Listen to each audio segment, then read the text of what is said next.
Live from New Delhi, you're watching DD India Live, India's voice to the world. I'm Tanvi Taneja, coming up in the next 30 minutes. Former Prime Minister of Bangladesh, Sheikh Hasina, sentenced to death by a Dhaka court, found guilty on 3 counts of crimes against humanity.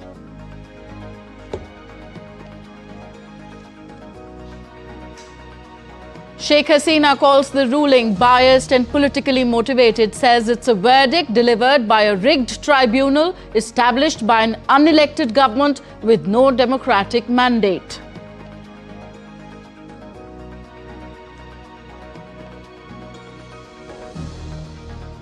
Prime Minister Narendra Modi expresses condolences in the tragic bus accident near Medina in Saudi Arabia, where several Indians are feared dead.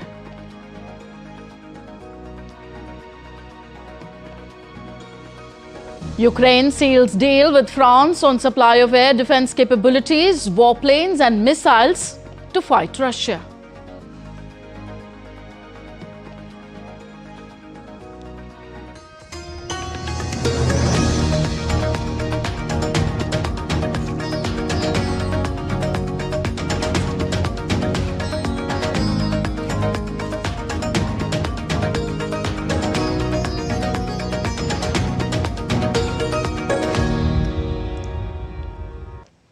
Bangladesh's International Crimes Tribunal on Monday sentenced former Prime Minister Sheikh Hasina to death for crimes against humanity. A 453-page judgment read aloud for more than an hour concluded a month-long trial that found Hasina guilty on 3 charges.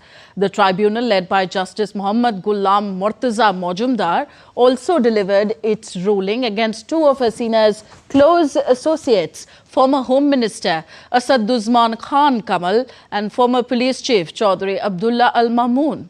According to the court, all 3 worked together to carry out atrocities aimed at killing protesters across the country. The trial had officially begun on June 1, 2025 by the International Crimes Tribunal in Dhaka. The tribunal formally indicted Hasina and the others on July 10, 2025. Bangladesh's former Prime Minister Sheikh Hasina denounced the guilty verdict and death sentence handed to her in a crimes against humanity trial, calling the ruling biased and politically motivated.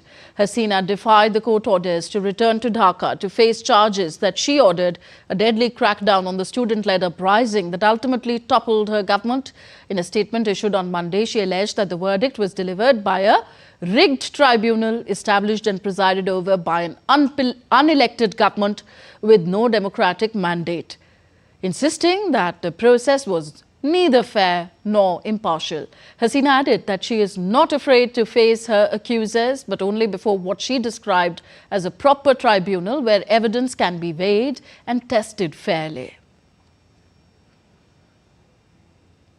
Sad news coming from Saudi Arabia's Medina. Several Umrah pilgrims from India are feared dead after a bus travelling from Makkah to Medina collided with a diesel tanker in Saudi Arabia early Monday. Some of them were reportedly from India's southern city of Hyderabad. Telangana Chief Minister Revanth Reddy expressed shock and set up control room for assistance.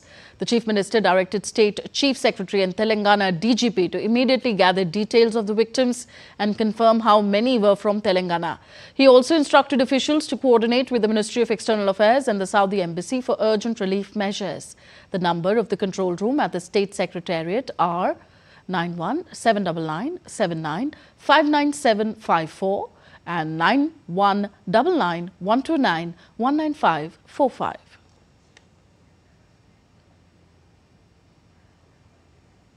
So in view of the tragic bus accident, a 24/7 control room has been set up in Consulate General of India, Jeddah. The contact details of the helpline number are 800-244-0003 and 01226-14093, 01266-14276, and for WhatsApp, the number is 0556122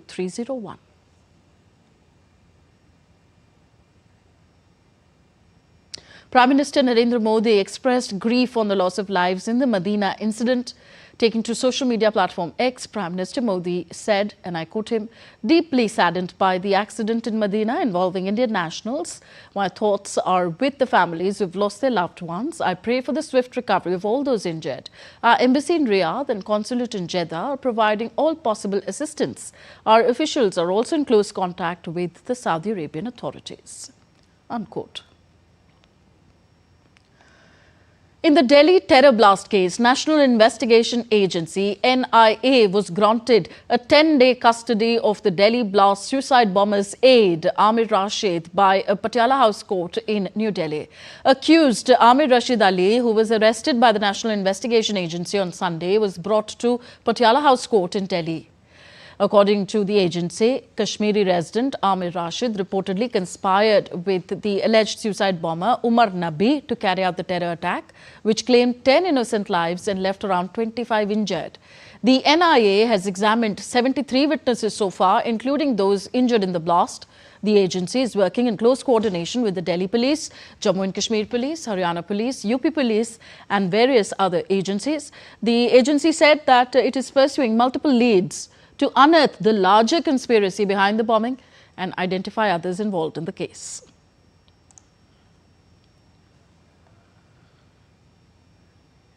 President of India, Draupadi Murmu, met the members of the 16th Finance Commission, led by Chairman Dr. Arvind Pangadia. The 16th Finance Commission submitted their report to the President, outlining key financial recommendations for the period of 2026 to 2031, marking an important step in financial planning for the next 5 years.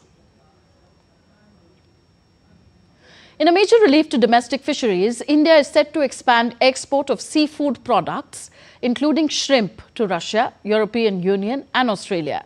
Speaking to a newspaper on the sidelines of the CII Partnership Summit in Visakhapatnam, Commerce and Industry Minister Piyush Goyal noted that India is working on alternate markets after the imposition of high US tariffs and gradually resolve export problems. India's Commerce Minister Piyush Goyal said that his ministry is working closely with the Seafood Exporters Association of India to identify more export markets, evaluate trade impediments and find solutions. He said that the good news was that the European Union was looking for seafood, especially shrimp, from India. Currently, 102 Indian fisheries have got approval to export to the EU. This reflected the growing confidence in India's food safety and quality assurance systems. In October, Australia permitted unpeeled shrimp imports from Andhra Pradesh after an 8-year gap.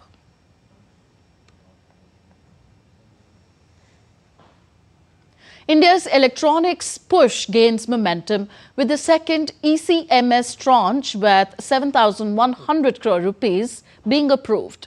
At a session in New Delhi, leaders and industry hailed the scheme's role in boosting high-value component manufacturing, strengthening supply chains and positioning India as a trusted global hub in the journey towards becoming a true product nation.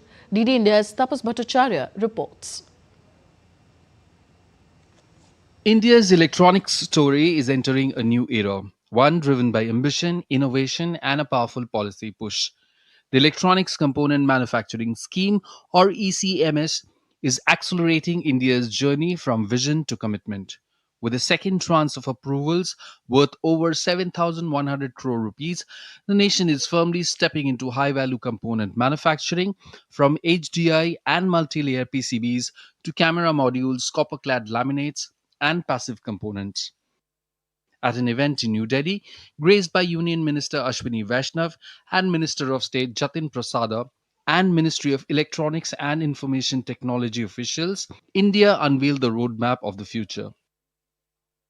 We focused on certain specific components rather than spreading it thin. We focused on a set of components which are very critical for a long-term growth of the electronics manufacturing ecosystem. With that, the ECMS was conceived, approved by Honorable Prime Minister, and then finally it was rolled out very recently. And I am glad that the team is working so hard that practically every week new approvals are happening. ECMS doesn't stand alone. It integrates seamlessly with India's broader vision, the Electronics Manufacturing PLI, the Indian Semiconductor Mission, the DLI scheme for fabless design, and RDI initiatives that power next gen research and innovation. Together, they complete a full value chain, materials to components, chips to device, and design to manufacturing. My first ask is development team. Second ask is quality. And third ask is, as far as possible, for everything that you use in your factory, in your plant, in your laboratory, get Swadeshi, get Atmanirbharta. Focus on developing Indian suppliers. Make sure that they also come up to quality levels. Make sure that you hold hands and get them up the value chain. That will define your success in the coming years. India is not just participating in the global electronics revolution, it is positioning itself as a trusted hub and an emerging product nation for the world. Tapas Bhattacharya's report for DD India. India's chief economic advisor Venkataraman Anantha Nageshwaran expressed concern that initial public offerings are increasingly being used as exit routes for early stage investors, a trend, he said, dilutes the very ethos of public markets. Addressing the Confederation of Indian Industry Financing Summit in Mumbai, Nageshwaran stressed that India's capital markets must progress ahead.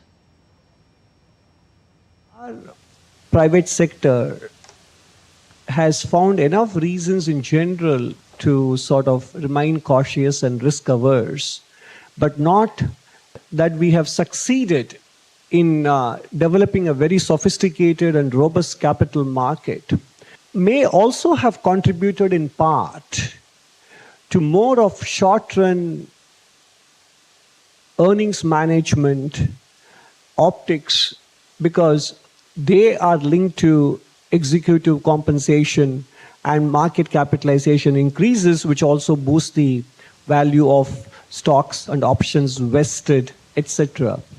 I think all of this may have played a part in inhibiting long-term financing. India's Press Information Bureau has confirmed that a video of Chief of the Army Staff General Upendra Dwivedi circulating online is AI generated and fake. According to PIB Fact Check, the video of General Dwivedi falsely claiming that 50% of non-caste Hindu soldiers will be removed from the Indian Army by 2028 on government orders has been digitally altered and is being circulated online by Pakistani propaganda accounts. Authorities warned that the fabricated video is being spread to mislead the public and create distrust against the Indian Armed Forces. External Affairs Minister Dr. S. Jaishankar will meet his Russian counterpart Sergei Lavrov in Moscow on Monday to discuss a range of key bilateral and international issues.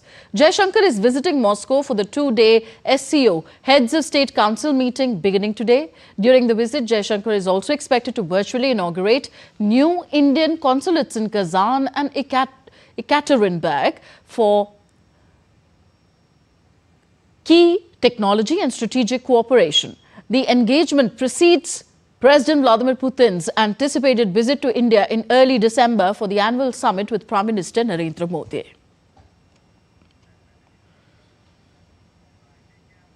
You're watching DD India Live, still to come on the show. UK government set to announce fast-track deportations as part of asylum reforms. South Korea proposes talks with the North to discuss the military demarcation line. And 19th Dubai Air Show opens with over 1,500 exhibitors from 115 countries participating.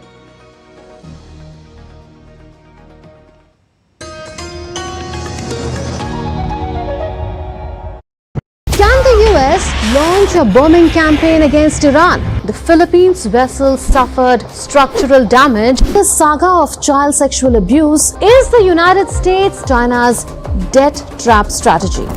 Truth is stranger than fiction. but sometimes hard to uncover.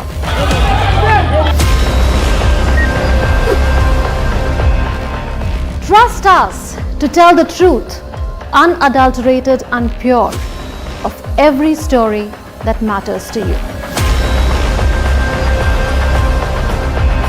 Exactly what save your country. You read between the lines, cut the clutter, and connect the dots to get you the full picture. Watch Connecting the Dots at these times with me, only on DD India.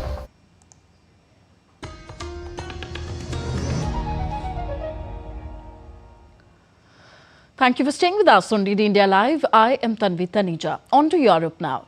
In a major shake-up of asylum policy, Britain will overhaul its approach to human rights laws to make it easier to deport migrants who arrive illegally. Plans to fast-track the deportation of illegal migrants are to be announced by Home Secretary Shabana Mahmood on Monday. The new policy says that for those granted asylum, it will be on a temporary basis and it will have to return home if their country is at any time deemed safe. UK government also threatened visa bans on 3 African countries, Angola, Namibia and Democratic Republic of Congo, unless those countries accepted the return of illegal migrants and criminals. South Korea's defense ministry said on Monday that it has proposed talks with North Korea's military to discuss setting a clearer boundary along the military demarcation line between the two Koreas to avoid the risk of potential military clashes.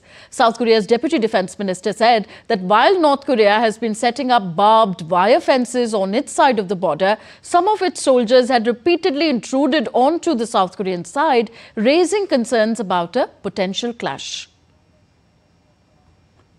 북한군의 군사 분계선 침범과 repeated incursions across the MDL by North Korean military and our military's responses in accordance with established procedures have heightened tensions within the demilitarized zone. There is growing concern that if this situation persists, it could escalate into a military clash between the two Koreas. Ukrainian President Volodymyr Zelenskiy and French President Emmanuel Macron on Monday signed a letter of intent for Kiev to acquire up to 100 Rafale fighter jets and other air defense hardware from French companies, the French presidency said. In a boost for Ukraine in its fight against Russian forces, the accord sets out possible future contracts for the acquisition by Ukraine of 100 Rafale fighter jets with their associated weapons, as well as the new generation SAMP-T air defense system under development, radar systems and drones. The letter of intent, which is not a purchase and sales contract, is projected to be realized over a time frame of about 10 years, the French presidency added. In a social media post on X,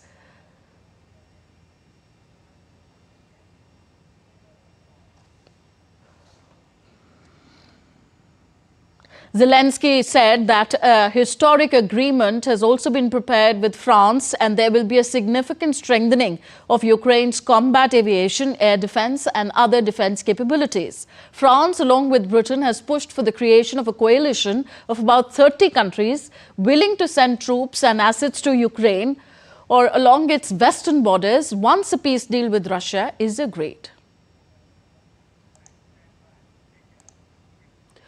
US President Donald Trump has hinted at holding discussions with Venezuelan President Nicolas Maduro, who has been in the crosshairs of a US military build-up in the Caribbean. Trump offered no further details about the possibility of talks, though he suggested he would keep up the pressure on the Maduro regime. The Venezuelan Communications Ministry, however, did not immediately respond to a request for comment. It allows us to do that, but we haven't said we're going to do that. And we may be discussing, we may be having some discussions with Maduro, and we'll see how that turns out. They would like to talk. Venezuela would like to talk. What does it mean? You tell me. I don't know. You want to talk to them? I talk to anybody. I talk to you, right? I talk to anybody. We'll see what happens. Meanwhile, Pentagon announced another attack on an alleged drug trafficking vessel in the Eastern Pacific. The U.S. Southern Command has described the vessel as being operated by a designated terrorist organization and was transporting narcotics along a well-known trafficking route in international waters. 3 men, characterized by officials as narco-terrorists, were killed in the operation. The 21st known attack on drug boats by the U.S. military since early September was carried out under an order attributed to the U.S. Secretary of War, Pete Hegseth. U.S. President Donald Trump on Sunday urged his fellow Republicans in Congress to vote for the release of files related to the late convicted sex offender Jeffrey Epstein, reversing his earlier stance on the move. Trump's post on his Truth Social came after House Speaker Mike Johnson said that he believed a vote on releasing Justice Department documents in the Epstein case should help put to rest allegations that Trump had any connection to Epstein's abuse and trafficking of underage girls. Trump late on Friday withdrew his support for Marjorie Taylor Greene, a U.S. House of Representatives member from Georgia, following her criticism of Republicans on certain issues, including the handling of the Epstein files.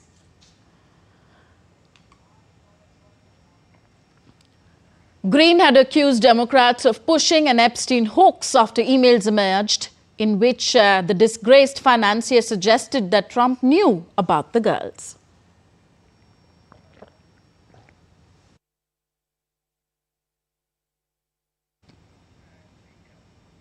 The 19th Dubai Air Show opened on Monday at Dubai World Central under the patronage of Sheikh Mohammed bin Rashid Al Maktoum, Vice President and ruler of Dubai, bringing together more than 1,500 exhibitors from 115 countries. This year's edition features 440 first-time participants and over 200 aircraft in static and flying displays. India marked a strong presence at the air show as India's Minister of State for Defence, Sanjay Seth, led the national delegation to the event. Seth inaugurated the India Pavilion, which features displays from HAL, DRDO, Coral Technologies, Danton Hydraulics, Image Synergy, Explore and SFO Technologies.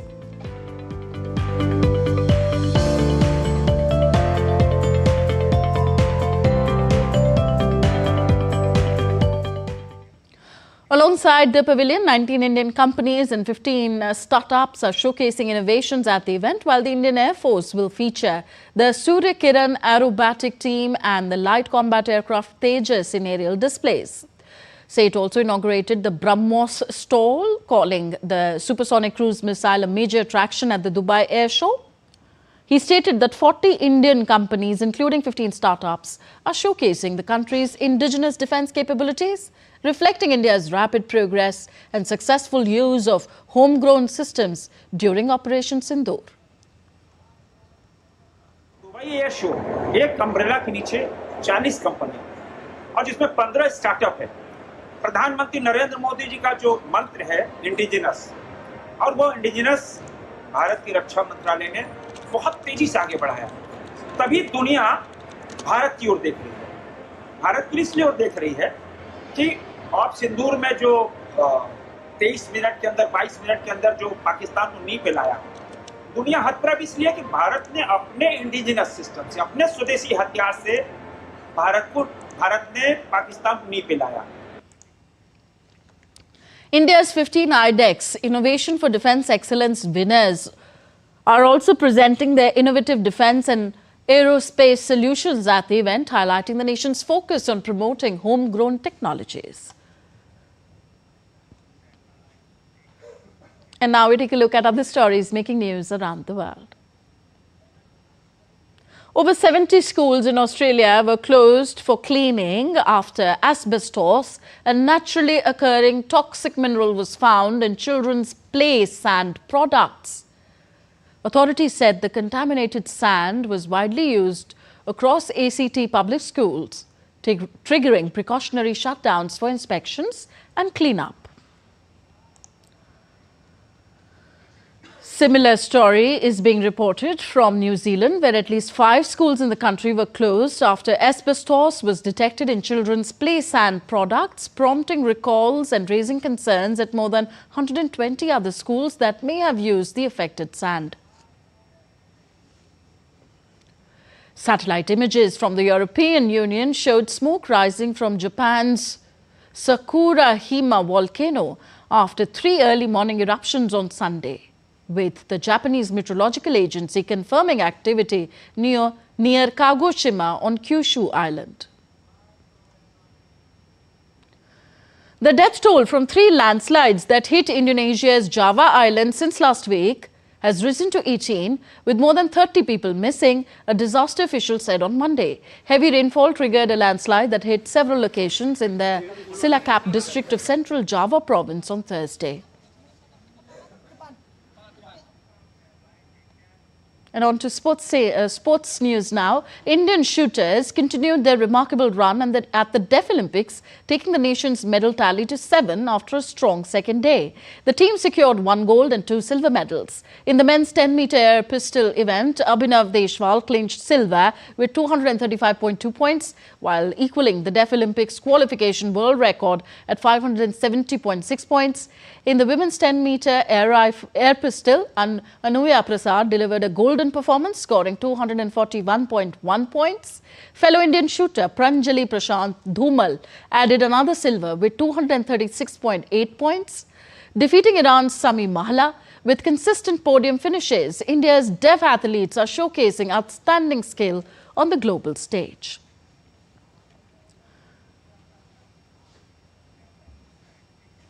And with that, it's a wrap on this edition of DD India Live. Do let us know your thoughts on the news of the day. Connect with us on our different social media handles at DD India Live. And you can also download our DD India mobile app for quick news and updates on the go. We'll be back with more news as it breaks here on DD India. I'm Tanvi Taneja from all of us here in New Delhi. Thank you for watching. Namaskar.